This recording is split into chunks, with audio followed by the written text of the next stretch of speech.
Olá, o TV Escola está começando e hoje você vai entender melhor como foi construído o mito de Vargas, antes e depois do Estado Novo. Também a tentativa de desconstrução do mito, que levou o estadista a cometer o suicídio. E ainda, os papéis da imprensa, do Congresso e dos militares nos acontecimentos do Estado Novo. Tudo isso para ajudar você a refletir quais as heranças deste período que perduram até os dias de hoje.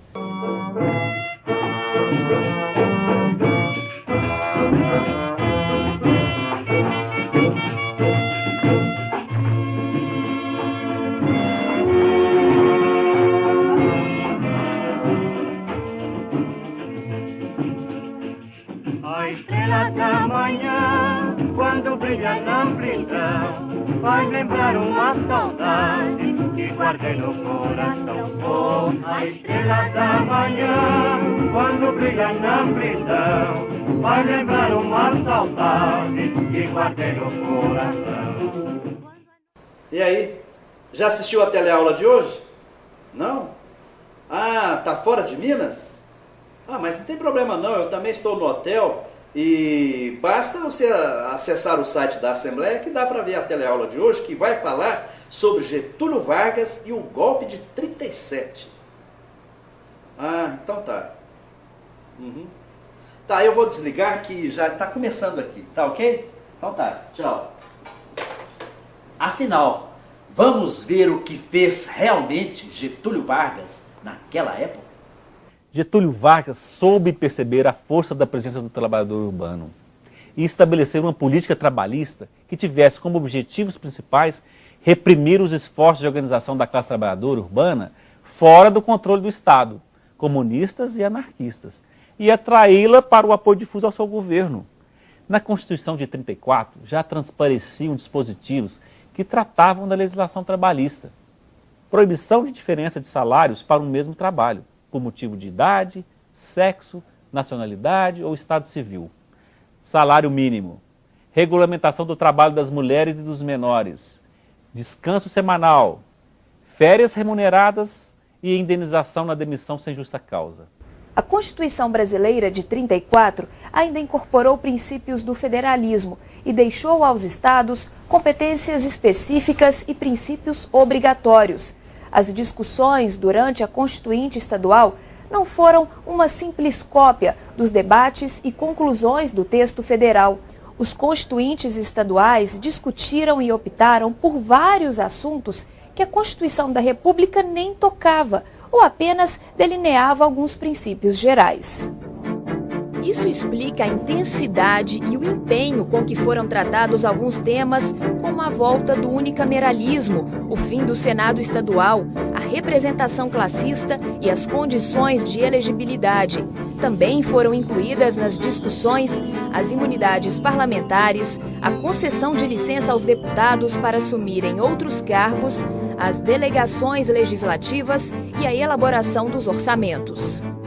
Foi com a Constituição de 34 que se introduziu inovações expressivas no tocante à iniciativa popular por meio de comissão especial no intervalo de suas sessões. Integralistas e comunistas se enfrentaram o tempo todo ao longo dos anos 30. Os primeiros apelando para concepções e programas conservadores atrelados à família e à pátria. Os comunistas contra o imperialismo e a favor da luta pela reforma agrária.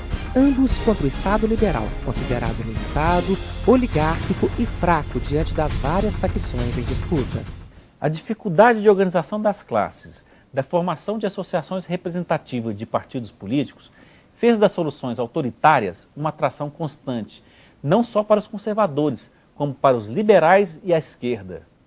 O autoritarismo, por isso mesmo, logo se impôs entre nossas elites como uma praxis política por excelência, sobrepondo-se ao modelo formal e jurídico da liberal democracia.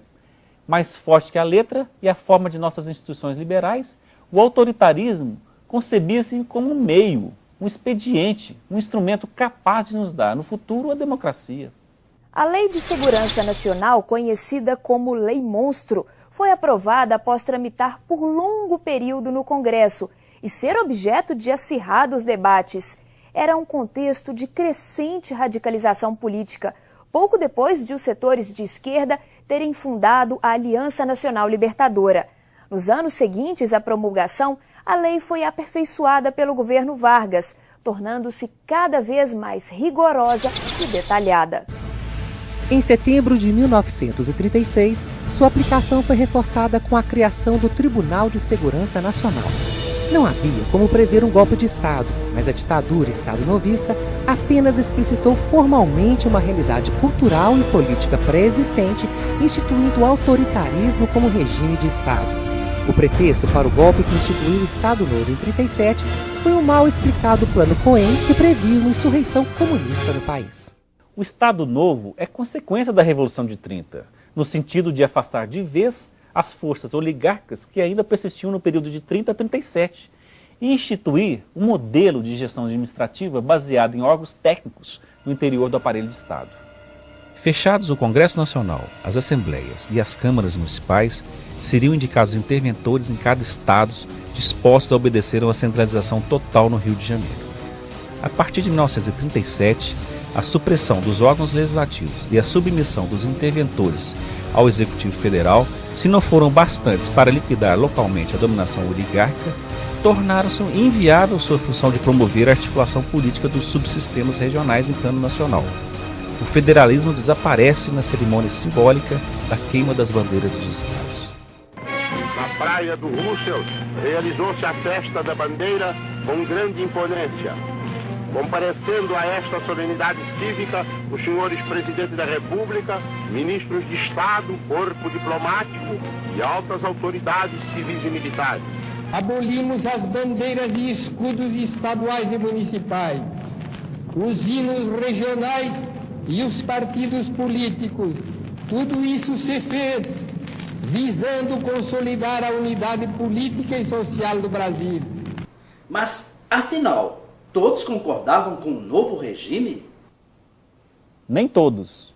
O novo regime representou uma ampla aliança da burocracia civil e militar e da burguesia industrial para promover a industrialização do país sem conflitos sociais.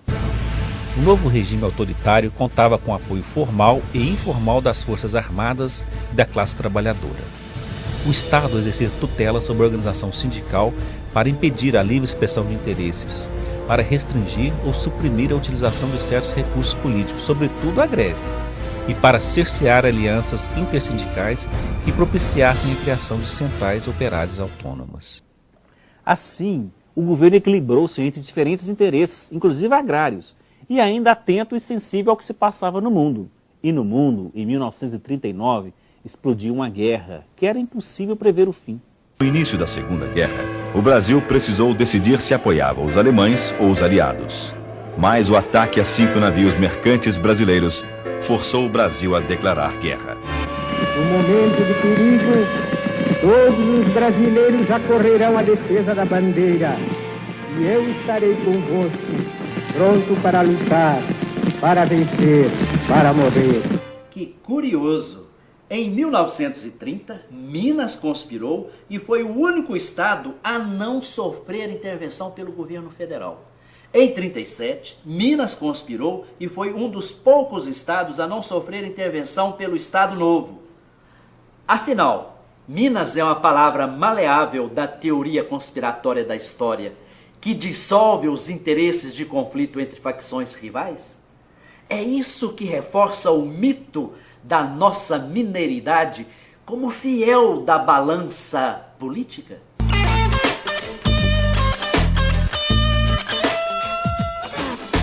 Minas é um estado conciliador, eu acho que sim. Tem tradição de ser políticos conciliadores. Eu acho que ninguém é bom em resolver conflito. Eu acho que é uma arte que a gente aprende pela vida mesmo. Qualquer ser humano minimamente preparado para isso, ele consegue ser um conciliador, resolver conflitos, não necessariamente os mineiros, né? Um mineiro sabe conversar, sabe dialogar, sabe participar da política brasileira. Você pode ver grandes expoentes. O Juscelino sempre foi, o Tancredo sempre foi. Conciliador é. Mas será que é bom para politicamente? Refletir sobre a construção da mineiridade é o que propusemos na página da Escola Legislativa. Mas não se preocupe, vamos aprofundar nisso na nossa próxima teleaula. Até lá!